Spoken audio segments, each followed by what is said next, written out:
Hey there, neighbors and fellow South Baltimoreans. I'm Nate Carper, joined by Kevin Lynch. And on today's episode, we are super excited to introduce our special guest, Zac Blanchard, the newly elected city councilman for Baltimore's 11th district. Zac's got a background in economic development and a mission to make our neighborhoods safer and more vibrant. He's bringing some fresh vibes to the city council. So we'll be diving into Zac's recent election victory, his plans for big issues in our district, and his vision for South Baltimore. Whether you've been here forever or just moved in, this is an episode you won't want to miss. Thanks for tuning in.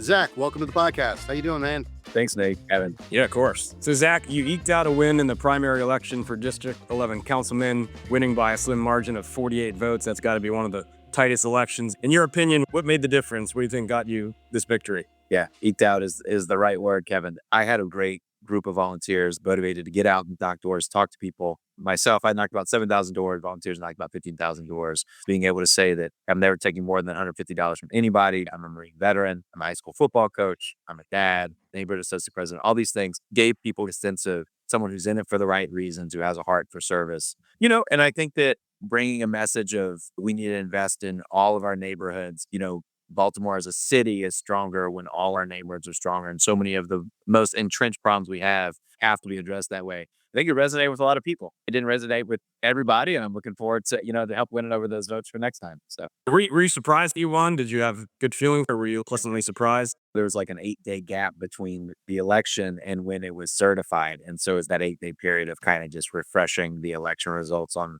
my phone. And I had a couple of reporters ask, are you surprised by this? I guess I was the only person who thought I was going to win. I felt really confident. And a lot of other people I thought felt confident. But when I won, or even when it was close, everyone was like, dude, I can't believe it's this close. And I was like, wait, I thought we were thinking I was going to win. To get into a bit of campaign nerdiness, the break rate, you ask after you knock on a door, you have a conversation, you say, can I count your vote in the election? How people respond, you rank on your app from 1 definitely going to vote for me to 5 definitely not going to vote for me. So the break rate is in the likely votes for you. The rule of thumb is your break rate will translate into your election day vote total. And we had a 53% break rate the last 2 weeks and won 53% of the votes on election day. It was perfectly precise. It was super weird. But so it was about obviously a little early on, the early voters and whatnot. Maybe we hadn't been able to get the message out to everyone as thoroughly, but it was kind of where we expected it to be. 8 days to find out if you have a new job or not. How was that time? Were you basically getting much sleep? How did that play out in your house? I think what was nice for me and maybe wasn't clear to folks was that I knew when the election results were going to come out. We knew nothing was going to happen on Wednesday. The first announcement of results on Thursday was going to be like later in the afternoon, right? So, and then we knew they weren't going to do anything on Friday, and they weren't going to do anything on the weekend, and then something on Monday. I would get antsy on Thursday afternoon, but I knew we weren't getting any results in that interim period. So, if you were really interested in the race and weren't following my email distro, because I would send that info out, but if you weren't in the email distro, you were just kind of like, literally, a lot of folks have been like, man, I was just refreshing my phone for a week, and it's so like humbling that many people cared that much about the race. So I invite everybody to listen to our first podcast with Zac. We'll put that link in the show notes where we went deep into his background. Zac, for this podcast, can you give a quick summary of your professional background and how that led to you running for District 11 Councilman? Yeah. I don't know if my professional background led to me running, but I came up to Maryland as a midshipman at the U.S. Naval Academy in Annapolis. I'm from South Louisiana originally. I met my wife, who's from Montgomery County, when I was a midshipman. She moved to Baltimore after college. I went off to do Marine stuff for about 5 years. Then I got stationed back at the Naval Academy as a American government instructor and as a training and recruiting midshipmen to go Marines. So that was from 20 to 23. So in that time period, I was just really involved. I got involved with the neighborhood association. I was like, hey, there's a gap in my block. Doesn't have a block captain. They were like, you want to run the program? And I was like, actually, sure. And just getting involved in the neighborhood association, as you guys know, I'm a very active parishioner at Catholic Community South Baltimore, coach football at Digital Harbor High School. So was involved in the neighborhood in multiple ways. In that process, I came across several things that I felt really, really strongly disagreed with my soon-to-be predecessor on, and was looking for someone to support, and no one was running. And it was kind of sometimes you got to be the change you want to see. I didn't have a ton of experience. I never thought about running for office before early 23. Being involved in a lot of stuff put me in opportunities to see things I disagreed with, and kind of what are you going to do about it? They did briefly allude to economic development. I got out of the Marine Corps about 1.5 years ago. I'm the vice president of economic development for a management authority like Waterfront Downtown Partnership for people who are familiar. I'm just north of downtown called the Midtown Benefits District. And I think that is like kind of like being a neighborhood association president, but you do it for work and you get paid doing it. So plenty of opportunities to work with the different city agencies, businesses, and neighborhood associations. So I think that has been really good preparation, especially north of downtown in the district. Socially, I was more involved kind of on the peninsula. What are some issues you're passionate about and you want to get to work right away on as a councilman? Thanks for asking. Number one, we have 14,000 abandoned properties in the city. 14,014,000. And that's boarded up doors and windows, roof collapsing in the back. We have over 500 abandoned properties in the 11th district. When you live in a neighborhood, let's say a young person growing up in a neighborhood that has a vacancy crisis, there's nothing that says there's no future where you live, not to mention the fire risk, public safety problems. It ruins how people think of their own neighborhood. It's a cancer. It also costs the city $200 million a year. So we literally can't afford this crisis. This was a study that Hopkins did about 2 years ago to do the analysis on it. It is very clearly so solving this crisis is a financial opportunity. The city council just passed a vacancy tax that's going to the mayor for signature, passed unanimously. I'm pretty sure the mayor's in support of this specific legislation. It doesn't address vacant lots. It doesn't, not sure if the rate is the precisely right amount, but for the most part, I think it's a great start. I salute Councilman Costello, who co-sponsored the legislation, as well as, the rest of the council for making that happen. So that's really great. Beyond vacant housing crisis, plenty of things I can talk about. Two, I think kind of specific maybe to the peninsula. One, I have so much admiration for what we've seen at, all of our primary schools are thriving, and then prep and FSK specifically are thriving with 50% of the kids are coming from economically disadvantaged families. So whether you are coming from a more affluent family in the neighborhood or whether you're coming from a less affluent family, maybe in the neighborhood, maybe not, those two schools are doing great, and that's incredible. We don't have that at Digital Harbor High School, where I coach football. I believe 80% of the students at Digital are economically disadvantaged. 95% are racial minorities. Helping create an environment where kids who grew up in the neighborhoods on the peninsula, it becomes more natural for them to matriculate into Digital Harbor High School in 5-10 years is, I think, it's like the holy grail type thing that when it's really going to become a neighborhood school, which is going to be great for the neighborhood, great for our sense of place. It's going to benefit the kids who are all the kids who are at the school, because it's going to help the neighborhood. It's going to make it so much easier for the neighborhoods to support and be involved in the schools. I just think this is incredibly important. I'm very excited about it.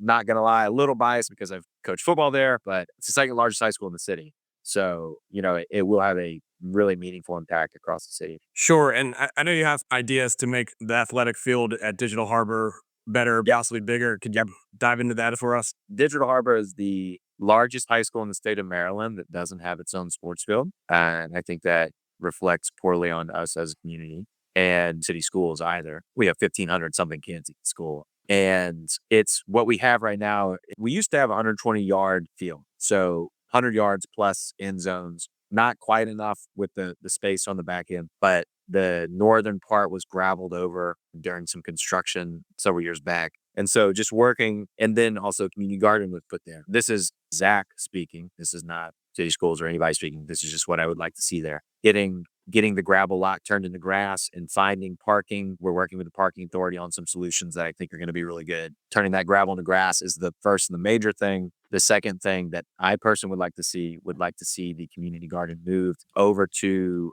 probably on Cross Street, where it's a large space of grass, would need a good amount of investment. It's not an easy process. We would need irrigation, nice fencing, all these things, but I think it's absolutely worth it. It would be better for the community garden because the community would see it. It's in where it is now. It would obviously be better for athletics because we would then have almost the full-size space for the field. At that point, you're getting close to an actual regulation field. The next step, figured out on the back end, are still being hashed out. I've seen a couple different options. Which one's most feasible, most cost-effective is something that, hopefully 3 or 4 years down the road, we can be having that conversation. Besides that, Kevin, I love talking about sports fields and youth sports on the peninsula. We have the field at Riverside Park coming online. That's going to be great. Stola Gibbs Park and Chapelendal is supposed to be, I believe, having their multi-use field coming in 2025. This could be a really good time as the number of young families on the peninsula is growing and demand for rec sports on the peninsula is growing. I'm excited to support those efforts. I always tell people Digital Harbor reserves athletic facilities, but I always say this area is dealing with two challenges. A lot of areas aren't, where you have a high school doesn't have their own facilities, so they're using the same facilities that all the rec leagues and the same fields that the middle schools are trying to use. And then also we have this burgeoning adult social league stuff, which wants to use the fields as well. So it's really just so much competition for the limited fields that we have. So certainly any additional field space to the area will help that out. And It's a victim of our own success with the amount of young families growing. What we've seen with South Baltimore Little League, Maryland Youth Soccer Association, on the young adult side with Volo Sports, kind of is the best example of it. There's very high demand for recreation fields on the peninsula right now. And that's, a product is good things, but it's a problem that needs to be solved. yeah, for sure. And then hopefully by spring, Riverside Parks Field will be open for permanent events, and then the Rash Field construction, which is supposed to start any day now. There's going to be some space for small soccer fields there. Hopefully, a few of those things will open up more opportunities for the many people looking for field space around here. What do you anticipate day-to-day life is going to be like as a councilman? And one important thing I don't know if a lot of people realize, you have you plus your 3 full-time staff members. So it's a team of 4, right, that you're leading, including yourself. And there's like 3, I think, key things that you have to do. One is city council members are legislators, which means we legislate. You pass laws to make the city better. And the art of figuring out of lining up all the different circles of the Venn diagram of the council members, the mayor, and the agency heads, and all these different groups to line up something that makes sense is a very important challenge. And so passing good laws is an extremely important part of transforming a city that has massive issues, right? And looking at how our budget is allocated, which the council has a lot of influence over, looking at how our tax system works, all these sorts of things, they are of major importance. And that's one of the 3. The second of the 3, maybe people are more familiar with this, is constituent services. When you have everything from hey, a car hit my street light and now the street light's broken over and that's not safe. Or, we were just robbed, or our car was stolen and we're having some challenge getting the police report number, or trying to get a permit for a block party, right? The whole realm of stuff, supporting that and supporting people who either trying to just live their lives in the city or people trying to do good stuff, in their neighborhoods, is something that constituent services second leg. And then lastly, just going out and being the face in public, walking around the neighborhoods, going to the association meetings, festivals, holiday parties. People know who you are. People feel like they can reach out to you if they need you. People know how to get a hold of you. So those are the 3 main things that I think of: legislative, constituent services, and being out in public. A balance of those 3. Time-wise, I don't know how much of each, but a lot of all of them. You are a vocal supporter of the Inner Harbor redevelopment and ballot question F that MCB Real Estate said was needed to move the project forward. That passed in the general election. Talk about why you were supportive of that ballot measure and why you are excited about the redevelopment of the Inner Harbor. I was vocally in support of question F, and then I organized volunteers and door knocked myself against question H, which was the effort to cut the council size in half. And so I'll talk about question F. I'd also like to talk about question H, which I've been a lot more involved with over the last couple months. So I do public space in my day job. I live 5 blocks from the harbor. I'm never taking money from anybody above $150 and never from a developer. And I think that getting rid of Light Street Spur and pulling the harbor into McKeldin Plaza, getting 3.2 more acres of great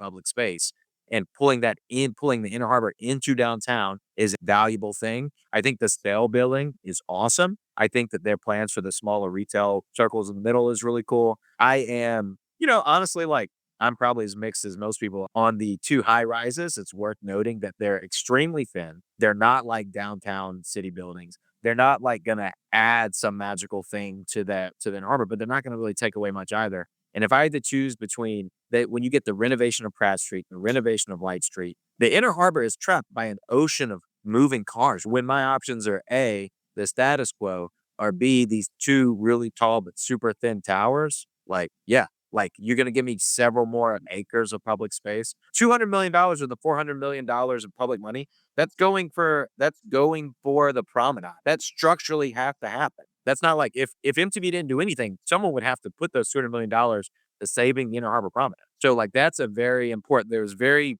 real sincere opposition to it. I always tell people we can agree to disagree with this. And, I want people to know that you can trust that I'm supporting this because I actually believe it's going to be better for the harbor, for downtown, for the city. And B, I want you to know that I'm willing to bet that 2 years after this thing is complete, most of the people, just like back when the original Harbor Place redevelopment happened, when the pavilions were put in, most people are going to say, you know what, this actually is better than what we had. So, I know that's an extremely provocative question. I had a couple folks say, hey, I don't think you should have made that advertisement for them when they asked. But I'm a big believer that people need to know where I stand as a representative in a democracy. And so I have never minced words on that. Since literally my first campaign event, I was asked that question. I gave an answer that was, I was still kind of forming it, but I was already leaning in support of it. Since then, I've been blunt about this. Getting rid of that bypass, that's going to take a lot of studies, planning, and funding. How do you think they go about getting that done? How much time do you think it'll take to get some progress on that front? You're saying on getting the public funding? No, the plan calls for to eliminate that, Light Street cut through bypass. Oh, they've already done the traffic study. It'd be great to share it on the link to the podcast where people want to see it. It's basically what happens is downtown is a gridded system. So when you remove one portion of the gridded system, everyone's going to just take all the other options, right? Right now, someone in Mount Washington going to Columbia is going to drive the fastest way is to drive down 83, then go onto Pratt Street, then to Light. You're going through downtown instead of just going west like you should be on 695. Traffic is a market, but instead of money, you're paying typically in time. And so if it increases 2 minutes, then people are going to change their decision on how they do this stuff, right? So, and it's a gridded system. So the traffic study was done by a nationally renowned firm. This wasn't some like back of the napkin thing done by someone at MCB. That's not true. And there's also some adjustments being made to like some lanes and different traffic patterns downtown to expedite the process. So I'm happy to talk to folks about it, but you can also just get it straight from the source with the traffic study. I've seen a concern about people from South Baltimore getting over to Fells Point and Canton or getting to 83. How do you think that commute will be impacted with the spur no longer there? It's a change to how people make their decisions, right? Some people that will still be the fastest route and that'll be a little slower. Some people will go up Charles Street. Some will go MLK, some through the tunnel. Some people, right? Like Federal Hill to Fells Point is going to go basically that same route. You just have a couple less lanes to do it. But it's like 8% of the time through downtown. It's actually kind of a pessimistic amount because it assumes that no one's going to change their behavior. So if you're going 7 minutes through downtown, it's a very small amount of time. It's hard to believe, but experts have done the analysis. There's no like better way to estimate it. And how soon do you think we'll start to see changes at the Inner Harbor? I have no idea. I know they've got to get the money lined up. I've asked NCB for a meeting. Just because I supported the charter amendment doesn't mean I'm rubber stamping every aspect of this process. I don't think anyone's expecting me to do that. I'm planning on having a meeting with the folks at MCB about this probably early in December. We'll get a better sense of what they're looking at. But with Republicans taking over the presidency, the House, and the Senate, there's some questions. It's not like President Biden was going to give $400 million to the city of Baltimore. That's not how this stuff works. The way that federal funding works is going to change. And it's unclear how that would impact this project. And, it's a good chance that it would slow the line down. So I've been living in this community for over 20 years, writing about it for 13 years. Really wanted to bring up the issue of crime, specifically in Federal Hill. Like 10, 15 years ago, homicides, shootings in Federal Hill were incredibly rare. I know this because I've written about it. We used to keep tallies of it. And now there just seems to be this increase in, very, violent acts taking place in Federal Hill. We've had 2 murders plus a additional shooting that happened in Federal Hill in the last couple months. So obviously it's concerning to a lot of people. Do you have any ideas or plans of how we can address this and kind of get things more under control in Federal Hill? So violent crime in the neighborhood, according to the police department, data-wise, violent crime was at an all-time high in 2023. It was about double what it was in 2014. So this is not just like some backlash perception thing. This is very directly, like the data supports your sense of the increase in violent crime. And I said this in the last time I was on the podcast. I was a victim of an armed robbery myself in the middle of the day, right outside my house, back in 2023. 2022 was an all-time high in Federal Hill. 2023 was even higher. We're down about 30% year over year. It's still a very, very high amount compared to the national average, but it certainly calls for optimism. And I think that there's, different things that have probably been successful. The South Baltimore Camera Network, which I can't put up on enough. They're doing really wonderful stuff. That's both home, regular residents just volunteering their email address and their camera. Hey, if something happens in your house, we're going to email you and ask if you've got footage. That has helped with at least 5 or 6 like solving violent crimes in like Federal Hill proper that I know of in like the past 6 months. And I'm sure there's more that I'm just not aware of. That's huge. We've got some grant funding to put multi-camera systems on like corner properties. The Outpost restaurant has been a great partner in that regard. So now that intersection has these camera systems. So that's incredibly important. You also have the investments we're making in basically what I like to call safe streets for schools at Digital Harbor, second largest high school in the city, has a lot of safety challenges. Those always impact the young people in the school first and foremost, but they impact the neighborhood as well. And so, if we want Digital Harbor to thrive, it's got to be safe. And so the investments that Principal Jackson has been making there with the movement team, we need to see the city and I believe city schools make some more investments in that program and programs like that is incredibly important in our neighborhood because we have the second largest high school in the city. You have the challenges with the bar district. I'm really looking forward to collaborating with bar owners closely on that. And then you have the challenges with just kind of the being on the south side of the Inner Harbor, Federal Hill Park, Key Highway area. So there's several different key challenges, but we are starting to move in the right direction, and I'm really excited for this challenge. Having been the president of the Federal Neighborhood Association for about a year and a half, and haven't been really involved in the association before that, I've got a lot of thoughts and some experience on this, and it's just such an important issue. Locust Point has, by city standards, very, very low violent crime.